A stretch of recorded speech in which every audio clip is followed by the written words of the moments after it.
Welcome to WagerTalk's Last Call. Kelly Stewart here, as always, on Saturdays and Sundays. Always joined by VR. I call him Vegas Runner. That's how I've always known him, the Greek Gambler. And of course, we've got MLB season here. We have not found a new host yet. I need to ask Gianni about that today when I take him out for his birthday dinner, because you guys are going to lose me till football season. But for right now, with college basketball still on deck, we are going to be here. Tokyo Brandon's going to come in and answer all of your MLB questions. He has crushed MLB. If you guys have not started following him, you are way behind the curve. So if you have a baseball question, drop it in the chat. You have a basketball question, drop it in the chat. I got some stuff from Art to Caesar really quick I want to run through. And then we'll get to VR while he's waiting in the wings. He said they're going to need Bama and Tech, especially with teasers and parlays tied from yesterday. And they're also going to need the over in the Duke-Bama game. He said, weirdly, they're going to need Duke because they lose big on Bama to win the East region. So that's kind of interesting. West region doesn't matter. They are winners on both Texas Tech and Florida. So regardless, is a good result. You will be happy with this one. He sent 3 basketballs. 3 basketballs, sharp money, +3 for K-State, now down to +2, and Notre Dame from 6 to 7.5. So let's see if I can't get down on some of that K-State basketball action. It was 1.5 earlier in the week, and I thought, all right, no juju. That kind of makes sense, but USC will have a role player be able to fill in. VR's been doing a lot of women's college basketball. VR, have you seen the same action on the K-State women's team? Yeah, for sure. It's funny he said that because I have been betting a lot of women's college basketball, and it's mostly the same groups betting the same stuff, and that's why it's going to be line up more times than not. And I saw the exact same thing with K-State. I haven't seen the Notre Dame action yet, but the line definitely reflects that. And they're starting to get some attention. As it gets down to like the ladies' Final Four, that's when you usually get even recreational bettors crossing over and betting it. And the women's national championship game. Because so far it's just been like, just looking even in the back end, like most recreational bettors aren't even really messing with the women's side until there's nothing for them to bet. Like that day where it's just the women's Final Four or something like that, you'll see a bunch of action, and they're usually going to bet the marquee brand, the marquee teams that they know of. But I have seen the Kansas State money from the sharp bettors come in for sure. All right, that's like fun. It gives me something to cheer for because outside of some of my futures bets, my picks have been absolutely awful. VR, Houston got it done for me in a crazy play to not go to overtime last night, so still alive there. In regards to Texas Tech and Florida from yesterday, we knew that was alive. Let's talk about some of these Elite 8 games, right? You and I broke down a few of these yesterday, but I'm kind of curious as to what you are seeing early action-wise. Obviously, some of them tip off today, some tip off tomorrow, but we haven't seen like a big move, right? Florida tipped from 6.5 to 7, Duke from 6.5 to 7, half point here, there. And then Tennessee opened as a 3-point underdog to Houston, or it might have been 2.5. Sorry, I do not have my odds logic screen open. And Michigan State getting a little bit of money. Auburn 5-point favorite there on the Sunday afternoon slate. Talk to me about some of this early action that you've seen. And what's surprising is you would think that the total definitely would move more. I'm not that surprised on the sign, because once you get to that like Elite 8 Final Four championship game, very rarely are the betting syndicates going to take big positions because the lines are tight. Like these guys aren't betting for action. They don't care. They'll bet, like I've given out, Austrian hockey. I've given out rugby, women's rugby the last few days, college baseball. Like they're looking for where their biggest edges are. And it's very difficult to get a line edge in an Elite 8 game, a line edge in a Final Four game, national championship game, even if shaded towards the public biases. Like the lines are really, really, really tight. It reminds me very close to like the NFL playoffs. Almost never do you see like big syndicate moves in the championship weekend, or even rarely in the Super Bowl. They'll be attacking maybe a team total, maybe the props, those markets where they believe the edge is greater. Because again, this late in the season, that much data at the fingertips of the odds makers, it's not difficult for them to create the line. I mean, me and you were talking about what the line should be, and we, without even digging in deep, are pretty accurate on what the matchup line should be. So that's why I usually would see more of the attack come on the totals. And what usually happens is they'll get out ahead of what the market's going to do. And no surprise, they expect them to bet over in both of today's games. You have a ton of recency bias on the Texas Tech side, on the Alabama side, on Florida, Texas Tech. Like, you see some higher scoring. So I expected to see the betting syndicates get out ahead, because today, here's what I could tell you. Already, I'm talking 9 out of 10. It's not even 8 out of 10. It's 9 out of 10 bets are on the over. 90+% of the money is on the over. Like the Duke Alabama game, the Texas Tech Florida game, it's nothing but over action. And usually you would see a big move towards the total, like the betting syndicates just getting out ahead of the betting public. Now, they did in the Duke game. As soon as that total went up at 171, they bet it. Went to 72, they bet it. Went to 73, they bet it. But the limits were a lot lower. Let's not forget, that was 2 days ago on the 27th, once those games were final. And why did they bet it over? Because it's obvious. They know that's the way the public's going to go, number one. They're going to jack that total up even higher. And then they bet from a position of strength. They got over 171 in their pocket, 172 in their pocket. They know they're going to look up and see a 174, 175. They could come back the other way if the handicap reflects that's the better side, because of that recency bias. But then in the Texas Tech Florida game, we haven't really seen that. Like, you're seeing like a half-point line move, a point line move, 1.5. So that to me is like what's really telling, and the thing to really pay attention to. If these totals start coming back down, rest assured, you're looking at legit under positions. Don't let that early line move scare you, because that's what's supposed to happen. You just saw Duke put up a bunch of points. You just saw Alabama put up a bunch of points. Very few people are running to the window to look to bet these under. So they'll get out ahead by betting those overs. And I'm kind of seeing the same thing with the Florida game as well. It's just one-sided over money from the betting public. But that one's, again, a little bit different, because you're not seeing the huge line move towards the over. And you got the same thing happened with the Tennessee-Houston over right away. As soon as that opened, 121.5, 122, boom, bet it up to 124. Don't conclude that's a legit position until we get closer to tomorrow's tip-off and see if there's not that comeback the other way. Because, again, the bias going into these Elite 8 games is to the over. Like, very few bettors are looking to bet these teams over from what they've seen over the last 2 nights. As far as the sides, here's what's sticking out the most. And it's no surprise. Florida. Like, Florida's being bet minus the points. Florida's being bet on the money line. Florida's being teased.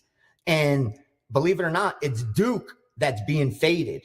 And I'm not really surprised, because, again, there's a lot of recency bias with how good Alabama looked. And the bettors are not only taking Alabama on the point spread, but they're betting them on the money line. That little worries me sometimes when I see the betting public think they don't need the points, especially against a powerhouse like Duke. That's a little worrisome to me, because we know, again, if they play this game 10 times, Duke's probably going to win 7 out of 10. But it's those other 3 times that Alabama could get in there, and I think that's what most recreational bettors are looking like. Alabama, the team that's playing right now, can beat Duke. But on paper, there's no doubt Duke's the better team. They're the most balanced team. I mean, they got a top 5 offense. They got a top 5 defense. And they've had a difficult strength of schedule as well, where Alabama, it's all on the offensive side of the ball. They're a little bit better than Duke, but it's on the defensive side of the ball that they're going to have problems. And Duke's one of those teams that could score with them. BYU was a decent top 10 offense, but they're not Duke. They are not Duke offensively. So I don't think it's going to be as easy for Alabama to get off like they did against BYU. So I wouldn't be surprised to start seeing this total maybe come back down after such a big move. I mean, you got to remember, even like places like Circa, places like Westgate here in Vegas, they opened 171, 171.5. Now they're looking at 174s, 175s. That's a huge middle opportunity. That's a position the books do not want to be in. Like, they do not want to see that under money come in. They rather just be hoping that they're on that island by themselves, needing the under, but not in a position where they're going to have to pay both sides out. So it's definitely Alabama money that's come in. But remember, the opener was 6. So the first move was on Duke, and it wasn't the recreational bettors betting it. So it's Sharp got out there and laid the 6 on the Duke side. But since then, it's been nothing bet Alabama. Florida, Texas Tech, kind of the same thing, just like a half-point line movement. And it's the exact same situation where I think Texas Tech and Florida match up well offensively. Florida on paper is a little bit better, like they're top 3 and Texas Tech's the top 5. But once again, it's the defensive side of the ball where Texas Tech's barely a top 40 team and Florida's still a top 10 team. So the elite today is Florida and Duke without a doubt at all. And it's interesting that both those lines are right around the exact same number. And quickly looking at tomorrow's games, these are getting less action. What I'm seeing from tied into today, and that's what a lot of the bettors do, what they like tomorrow, they'll start betting today by tiding into parlays and teasers. Two-way action on Tennessee and Houston. But one-sided a little bit more on the Auburn side.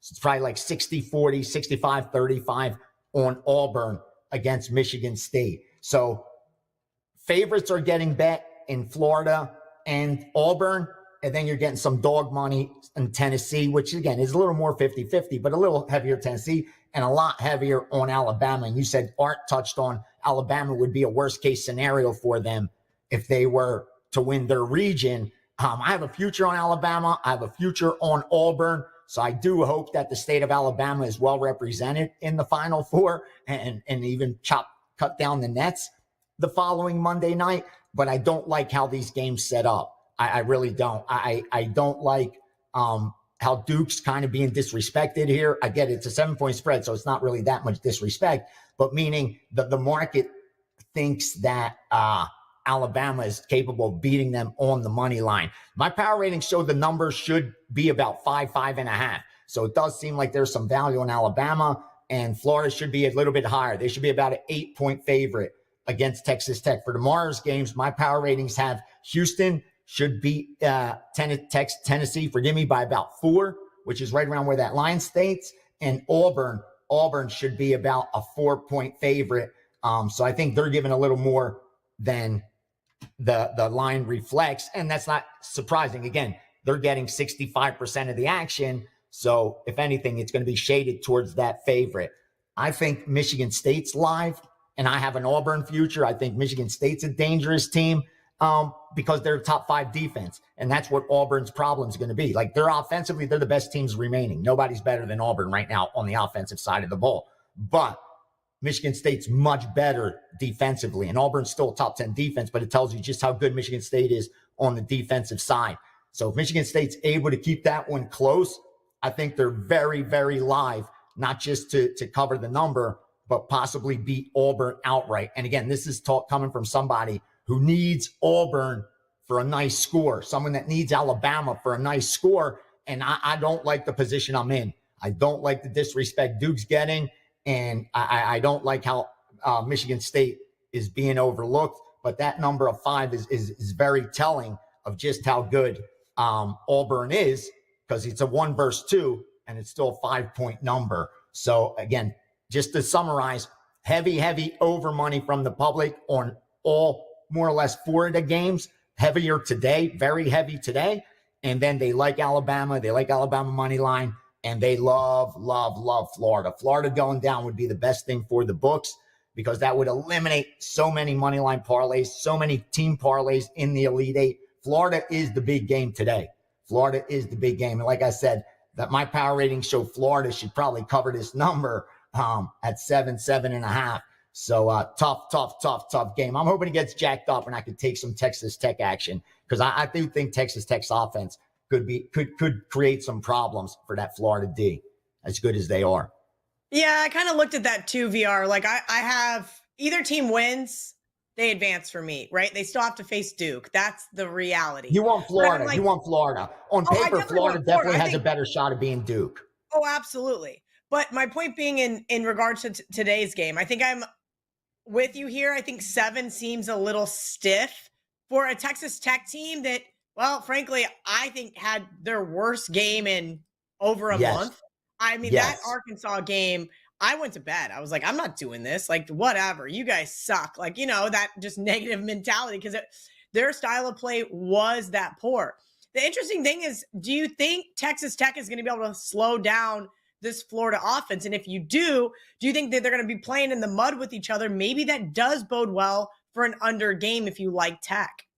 Yeah, I agree with you. And I think that's why you're not seeing that steam come in even on the over. Like, again, Alabama, Duke, you have to jack that total up. And it's very scary to take an under, especially when those high totals. When you see a college basketball game lined at 170, a lot of points are expected to be scored. And when you're expecting a ton of points, it could get out of hand. Like, you know what I mean? You could get even a lower scoring 5 minutes here or there, but then all of a sudden in a 10-minute span, they could put up 50 points, average 5.5, 6 points per minute and get the over in there easily. But I don't think that's the case as far as Texas Tech and Florida, because Texas Tech is going to have to slow the game down.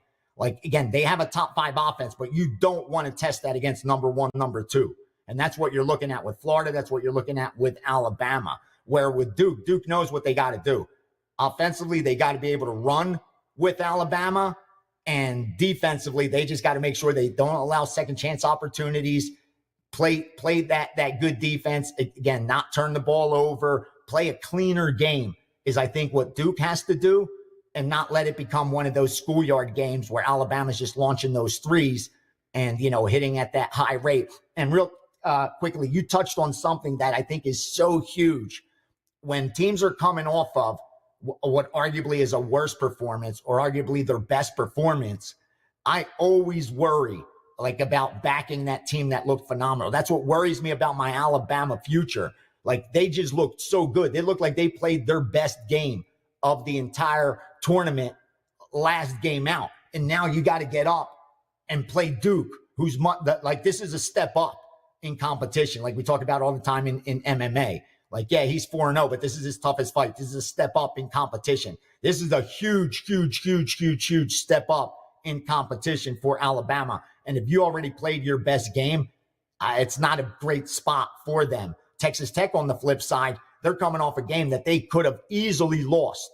Did not look phenomenal. Didn't look like a top 3 team. Didn't look dominant. So if anything, you expect them more or less to progress towards their mean, which is their mean is a lot better than they looked the other night. Where I think with Alabama, if anything, they're going to regress towards their mean. They looked as good as you could possibly look, especially on the offensive side of the ball. I mean, you're putting up 100 points in 40 minutes. It's hard to duplicate that. It's hard to carry that over. I get it. You have momentum. You're in the same gym, so it's not like you're shooting at different baskets.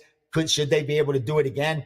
I'm a huge, huge, huge fan of finding regression and progression spots. I've had a lot of success doing that by not overreacting off recency bias. And there's no more recency bias than what you see on Alabama. I hope it carries over and they're able to beat that Duke team, but it does not bode well. But Texas Tech, I do think, is very dangerous because Florida, I think, is already looking ahead to Duke.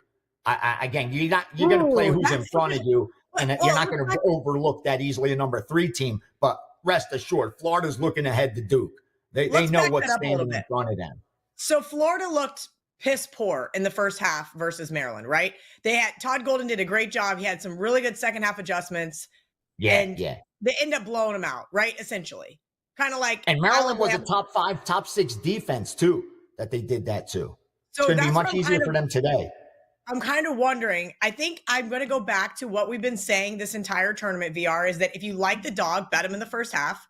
If you like the favorite, wait until halftime. I think if you like Florida, you didn't get the best of the number. I don't know if it's going to go to 7.5. I highly doubt it. But I think if you like Florida, you wait until halftime. If you like Tech, you bet them in the first half here. Because you're absolutely right. They looked so bad in that game versus Arkansas. There are going to be some really good adjustments made over the last, 48 hours before tip-off. I think that Tech is going to be able to play tough early. I think Florida will pull away late. That's a great way to bet Texas Tech. Because they played so poorly, you do expect them to come out and play a lot better. But you're right. Usually the cream rises. They systematically break them down, kind of like a championship fight where it ain't knocking them out in the first, second round, but slowly and surely the better fighter starts to pull ahead, starts to land the bigger shots, the more shots, and you just systematically break down the inferior opponent. And that's what looks like could happen here, where Texas Tech does battle Florida and could hang with them because of that offense. But eventually it's the flip side of that coin, the defense in the second half, where Florida tightens up, makes it a lot harder for Texas Tech to get off, and they start to pull away. I think that, damn, you just got me looking at Texas Tech first half. I think that's a great bet. It's a great bet. I just text our producer, Joe Ranieri, and my good friend, Chris Thurston, while I was taking notes. And I was like, I think this is a lazy handicap in a way, because it seems so simple. But I've watched enough of both of these teams throughout the course of the season. And I think that this is what we're going to see. We are going to see Florida be able to pull away late. Are they going to cover the 7? Your guess is as good as mine. As you said, you said you guys made that game closer to 8, so they very well could not have extracted all of their value. But Florida has some of its own issues that do concern me as a Florida future ticket recipient, right? Like, I have some concerns about them not making their free throws down the stretch like we saw 2 games ago. And then, oh, by the way, them turning the ball over a ton in the first half versus Maryland, because you were right. What UConn and Maryland were able to do against the Gators was take them out of their rhythm. I was watching the second half of the Gator game versus UConn with my neighbor, went to Florida, big, huge fan. And so he knows that team inside and out. And he said they are so off of their original game, I don't even know who this team is. And I think if Texas Tech can disrupt that as well, which we've seen them be able to do, unfortunately, not against teams like Houston. Houston has been Texas Tech's Achilles heel, but we saw them do it against KU. We saw them do it against Baylor. We've been able to see this team disrupt teams' overall game plan, at least early on. So I think that's where I'm going in this one. I like it. I agree with you there. I absolutely like it. And you could get 4. There's a lot of 3.5s across the board, but shop around. You could get 4 Texas Tech first half. I think that's a great number. I think they could go into the half up even on Florida, if not tied. But 4 is a lot in the first half for Florida to cover. That's a big, big number. Yeah, I got we have a similar shop that we both like to use. VR is minus 105. They actually have plus 4 minus 110 for the first half up, if that's where you're liking to look. All right, VR, give yourself a little promotion. We're going to get to some baseball here with Tokyo Brandon. Awesome. Yeah, and I'll be having some baseball as well. Like I said, baseball's where it's at. That's where the money's at. Finished number 1 2 of the last 4 years. Only 1 losing baseball season in the last 5, and that's last year, which was awful for me. So far, we're bouncing back. It's a winning baseball season. Too early to celebrate that, but always good to come out of the gate winning. Got my package coming up for the Elite 8. Have a big bet, and more importantly, MMA's today. UFC in Mexico City. I have already 5 or 6 bets in there, a couple straight bets, a few props, a few money line sides that I really feel strongly about this card. Markets moved our way already. And expecting a good solid weekend. We got baseball, we got Elite 8, we got MMA today, plenty to take advantage of. And this is the best time of year for baseball, early in the season when you know the teams are motivated. Once we get into that second and third month, it's a lot harder because teams look up in the standings. They're 10, 20 games out already. It's hard to get to the ballpark motivated. But in that first week, even those teams that we know are going to be awful this year, they're not awful yet. Everybody still has dreams. We could win the division. We could get to the World Series. You know, reasonably, they don't think they're the favorite, but you still have belief. And more importantly, the fans are still really interested. So this is a great time to take advantage of baseball because a lot of those bad teams will give you value. You're paying a price for the teams that we expect to be good, even though they're only good on paper. We haven't seen them actually get it done yet. It's early in the season. And the same narrative with the bad teams. Oh, these teams are going to suck, so let's just start betting against them. It's a long, long, long season for that to happen. So early on, don't be afraid to bet those dogs. That's what we're looking to do in baseball. So join me for Saturday and Sunday and do some damage this weekend. Best of luck to everyone out there on these Elite 8 games. Thanks, VR. We will see you and Teddy Covers tomorrow to touch on the other half of the Elite 8 games, as well as hit some NBA and MLB. Let's bring in Tokyo Brandon from the other side of the world. I don't even know what time it is there. but we appreciate You him don't want being up late. Oh my gosh, up 71 units in 2025 so far, up 180 units in 2024. Number one in profit. If you guys have not gotten on board with Tokyo Brandon, you are missing out. He's got some deals for you. But Brandon, let's get into some of these baseball games, and we'll start taking some questions from the audience. Royals, Guardians. This Guardians team, I have their season win total under. It's not my bet. I followed some sharp accounts, some guys that I trust here. VR even gave it out on the show, and so I feel pretty confident about it. But talk to me about this matchup, because as he just said, all of these teams are kind of a little, well, let's say that they don't know how bad they are yet. We don't know how bad they are yet or how good, right? These things take a little bit of time to come to fruition, but I did not have high hopes for the Guardians this season. We'll leave it at that. That's a very good way of putting it, Kelly. And I'm shocked to hear that you're betting baseball. My goodness, that's great to hear. Baseball to me is, I used to be a MLB scout. So baseball to me is the ultimate one-on-one sport, because although there are a lot of players on the field at any time during the game, it's one pitcher against one hitter almost the whole game. So it's the ultimate one-on-one sport. So it's the ultimate stat geek sport. So you can look at one-on-one matchups and you can take advantage of them. And like VR said, the earlier in the season, the easier it is to take advantage of some of these lines that are off, because as the season progresses, it is a marathon and the numbers generally will catch up. So at the beginning of the season, like right now, it's a perfect time to take advantage of some lopsided lines. And if we're going to look at the Royals Guardians, the Guardians are in a division. This is a division that I have a tough time grasping. So as far as futures, I don't have any futures in this division as far as win totals or anything like that. But on one-on-one matchups today, I really like Seth Lugo. I've put out quite a few bets on this game today, and I'll share some of them with you, some of my client bets. I was number one in MLB profit last year at plus 130 units in the whole season of MLB, which contributed to my being number one in all sports. So let me share some things with you. So far, so good in MLB. It is early. I mean, basically, most teams have only played 2 games. But what I do at this point in the season is, like I said, it's a one-on-one matchup. So I like to take a look at how this pitcher performs against these hitters.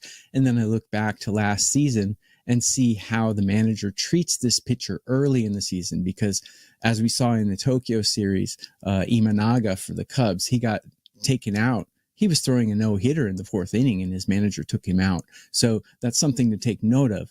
I've noticed that Seth Lugo's manager likes to leave him in even early in the season. And if you look at how Seth Lugo performs against these Guardians, he performs quite well. He's got a 212 average against, and that's in 66 at bats. So it's a nice sample size.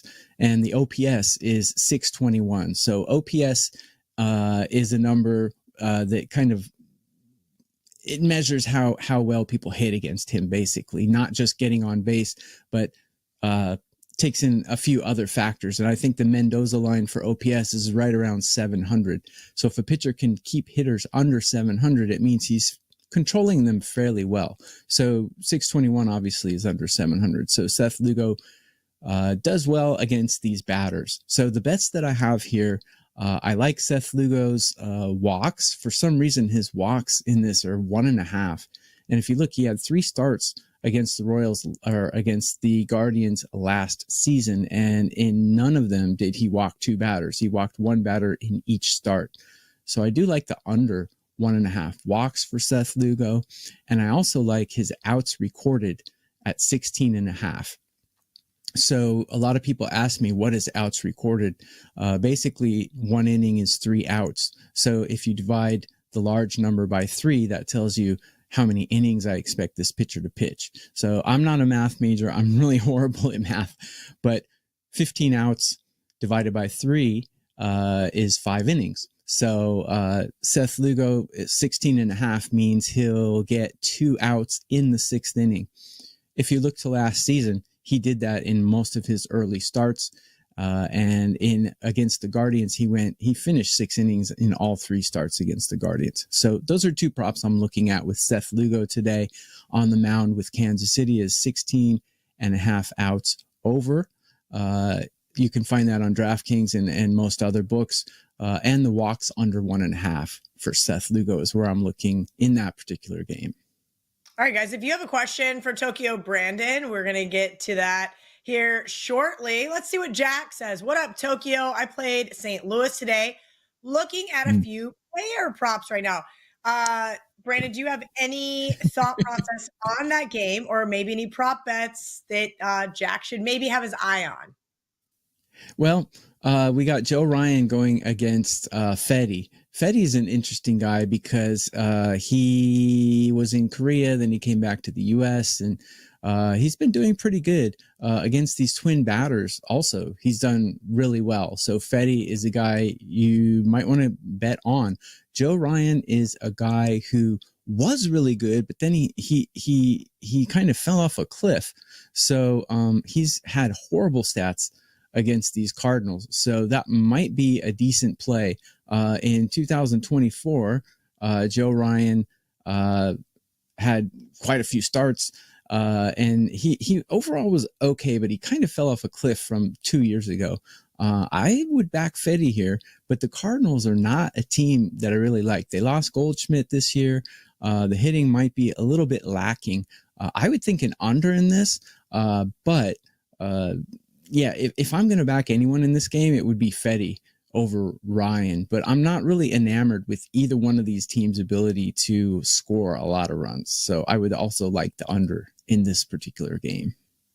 All right, guys. If you have a question, drop it in the chat. Eric, he said he's fading the Red Sox and betting the Phillies all season long. I am not fading the Red Sox. I bet the regular season win total over. Now, you mentioned I was betting baseball. I said, whoa. I bet some regular season wins, Brandon. Give me a little bit of action throughout the summer. Kind of pop on the score app and say, all right, we're at 33 wins. We're still alive. Or, oh boy, are we dead in the water and it's only May. So talk to me if you agree. Do you agree with Eric? The Red Sox our team to fade? Well, I mean, are we really fading teams in March? Yeah, it's funny. The Red Sox actually had a really good offseason.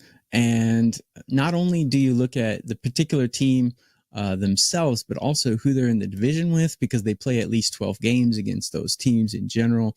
They added Garrett Crochet from the White Sox, and he is an absolute stud. 6'6", he's a giant. But they added him. I was not a huge believer in Tanner Houck, but they also added Walker Buehler, who was injured a lot last season. He's been injured quite a bit in his career, but he is a good talent. So their rotation consists of Crochet, Houck, and Buehler. They also have Bayo and Lucas Giolito, who was good 5 years ago. So they also have Aroldis Chapman as their closer, which could be a little iffy. I think they've improved their stock, and I think the Yankees stock has tanked because Garrett Cole is out, and they also lost Juan Soto to the Mets. So I'm kind of, as far as the entire season is concerned, I think the Red Sox have a pretty decent shot of winning their division. And the last time I checked, it was about plus 280. So I'm actually a little bit up on the Red Sox. What was the other team that he mentioned? Oh, the Phillies. Phillies are always going to be good because they're a well-run team, and they do have a lot of talent. Anytime you have Bryce Harper, you've got a stud on your roster, and the Phillies have probably the best 1-2 pitching combination in their starting rotation with Aaron Nola and Zach Wheeler. I'm not real thrilled about what they have after that. I mean, picking up Jesus Luzardo from Miami was a very good pickup. He's solid. So yeah, the Phillies have a really solid rotation. I'm actually high on both of those teams. Anytime you have Bryce Harper, Baum, Trey Turner, you have a chance. So, and the Phillies are one of those teams that are always World Series contenders. They're always in the mix to get there. So I'm actually high on both of them. All right, let's get to the next game you wanted to chat about. Actually, real quick, we'll take Eddie's question. Any insight on the rubber match in Houston? The rubber match in Houston. Let's take a look. I have not actually capped that game, so let me take a look at what he's talking about. Rubber match in Houston. Rubber match in Houston. Oh, talking about the Mets and the Astros. Gotcha. Griffin Canning. Sorry about that. Yeah, Griffin Canning came over from the Angels, and we have Arrighetti for the Astros. I would like the over in this one, just looking at the top of my head. I haven't put a play out on it, but Griffin Canning is, in my opinion, not really a major league level pitcher. I'm not sure exactly if it was just because he was in a poor organization. Now he's in a decent organization, and he's got a good supporting cast now. So I could be wrong on that, which is probably why I haven't put a play on this. Spencer Arrighetti is one of those guys who strikes out a ton of guys, but he doesn't have a lot of command. And things can get out of control quickly with him, or he can pitch a gem. So inconsistency is one of those things as a baseball capper that you hate, because as cappers, we're trying to predict the future. So inconsistency is what we don't want to have. We want to have a lot of consistency. So these are two pitchers that I really can't read their situation. If anything, I would say this game will probably go over, because we have two really good, powerful lineups, and we have two pitchers that are quite unreliable. As far as the side, I would trust Arrighetti more than I would trust Canning. But if anything, if I had to place a bet on this game, I would either place the over, or I would take Spencer Arrighetti's strikeout total over. All right. One more game you wanted to touch on, but before we do, let everybody know about your baseball package right now. No coupon code needed until Tuesday. Yep. Yes, I do have a special. It's going on until April 1st. So we have 2 more days for that. My entire MLB, Korean baseball, Japanese baseball, Mexican baseball, all year, full access for 55% off. You can get that at my page at WagerTalk.com. No coupon code needed. And anytime during the year, you can get a 3-day pass for $39 using the code TB3. I was number 1 in baseball last year. I was number 1 in all sports last year, and 3 of the last 4 years at WagerTalk. So might be a good guy to ride long term. So you can go to my page at WagerTalk to get either one of those deals. All right. You wanted to touch on which other game? Rays, Rockies. Actually, let's take this question really quick from A-per-003. Sure. Brandon, what is your take on Philadelphia, Washington? He likes the first 5 over. First 5 over. Luzardo. I actually like Luzardo. My way of thinking of Luzardo is if he could pitch that well in Miami, imagine what he could do on a good team. And now he's on a really good team. And usually, these guys aren't computers or machines. They're actually human beings, and they get motivated. And now he's on a World Series contending team. I think he's motivated to actually pitch better than he did in Miami, which is saying something because he had really good numbers over there. However, his numbers against these Washington batters, not very good. And his counterpart, Jake Irvin, has awful numbers against Philadelphia. So I might agree with the first 5, but I'm not really sure why you're taking first 5, because we have 2 bullpens that are somewhat unreliable. I do like the Phillies, but last year their bullpen was not good. So I'm a little hesitant to bet Phillies on the side early this season. I kind of want to see how their bullpen plays out. Neither one of these teams have a really reliable bullpen. So yeah, I agree with you on the over, but I'm not really sure your logic in taking first 5. But over definitely would be a good way to go in this matchup. All right, Brandon, we got a few minutes left here. So let's touch on that Rays Rockies game. Titan CT wants to know about that game as well. Okay, great. Yeah. This is Rockies. Rockies are going to be vying to be perhaps the worst team in baseball. I've seen the White Sox play so far this season. They're, like I said, these guys are human beings. And when your season's over from day one, you don't have a lot of motivation except your own contract to go out there and play. Baseball is the one sport. This is what I love about baseball is take a look at football, take a look at basketball, take a look at hockey. If players wanted to actually stop trying, they can actually affect the result of the game. But in baseball, the players never stop trying. You could be up 8-0, and the player that's batting is still going to try to hit the ball. Whereas in basketball, if your team is up by 25 with a minute left, you're probably not playing really intense defense. So baseball is the one game where even if your team is just shellacking the other team, the player at the plate is still trying to hit the ball just as hard as if it's a tie game. So that's what I love about baseball. So that aside, I love Zach Littell here against the Rockies. Now, the line is a little steep. Looks like Tampa Bay minus 200. But I do love the Rays here because Zach Littell is a stud. And against the Rockies, his OPS career in 37 at-bats is 401, which is way below the Mendoza line that I set at 700. And his batting average against is 135. The Rays are a well-run organization, although they're cheapskates and never spend money. Zach Littell is a great pitcher, and I think he's going to dominate the Rockies here. Couple ways to approach this. As a baseball capper, since we don't have spreads like you have in football and basketball, one way to knock some money off the line is to take a -1. So -1 is kind of safe. It's kind of like playing Pai Gow poker.